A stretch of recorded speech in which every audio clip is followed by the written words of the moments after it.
us use the ideal gas law to apply it in some other ways. So first thing we need to talk about is standard temperature and pressure. We will call this STP. STP stands for standard temperature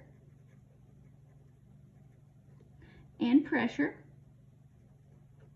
which means a temperature of 273 Kelvin or 0 degrees Celsius and a pressure of 1 atmosphere, or if you remember, 760 millimeters of mercury.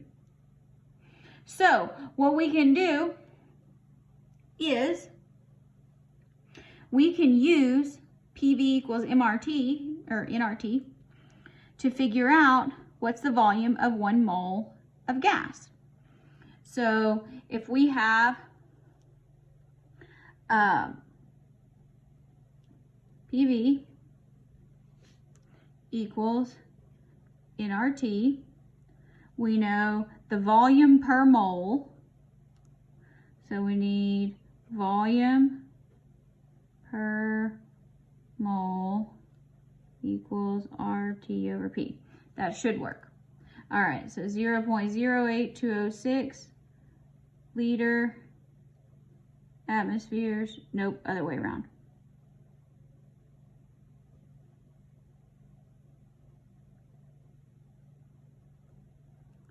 Liter atmospheres per mole Kelvin.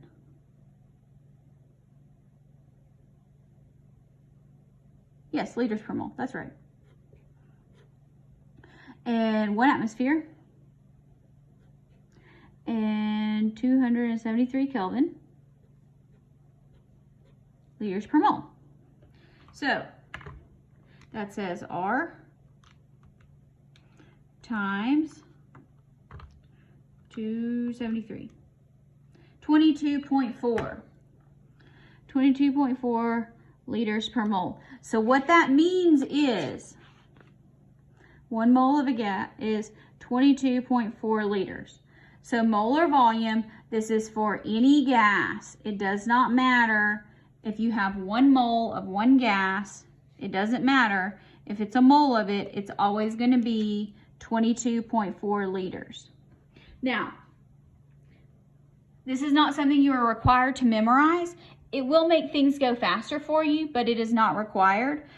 You can always just use the ideal gas law and just plug in those values. You are responsible for knowing what are the conditions of standard temperature and pressure. So if something gives you, it says at STP, you're expected to know what those things are. So let's try a couple of these. Now, what volume is occupied by 2.75 moles of N2 gas at STP? So we have 2.75 moles, and we know that any gas at STP is 1 mole is always 22.4 liters. Or you can use PV equals nRT, and it will work for you every time. This is just faster. 61.6 liters. But again, if you use PV equals nRT and plug in the conditions at STP, you'll get the same answer. How about the volume of how many grams? Let's use 4 grams of methane. Let's take what we're given here. Grams of methane. Can we do anything with grams? No, we need molar mass. We need to get to moles. 12.01 plus 4 times 1.08. So 16.04. We know there are 16.04 grams per mole of methane. And we know that 1 mole is always 22.4 liters. And again, if you start doing this and you end up with it upside down, if you end up with liters in the bottom, just erase it, rewrite it, right side up. That's why we work problems with units, so we know whether we've done things upside down or not. So here, 5.59 liters. All right. Let's assume which one of these is going to have the greatest volume. Now, we can do some calculations. Some of you may actually already have an idea about this, but if we have 1 gram of each of these substances. So we're going to see which one's going to have the greatest volume. So 1 gram of hydrogen and 0.08 times 2, 2.016.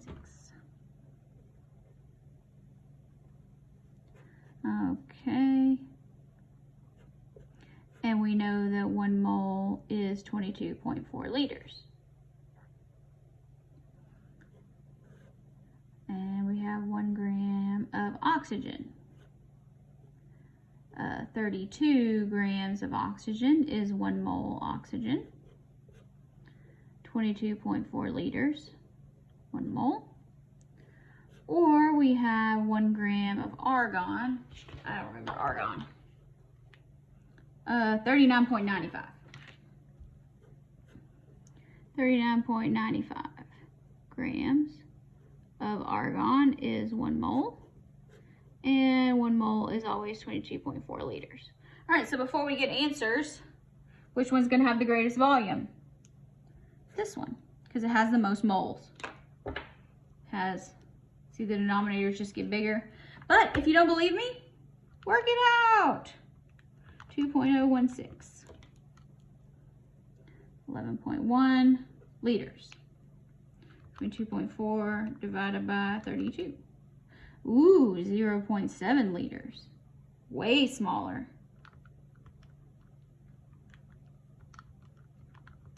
Even smaller.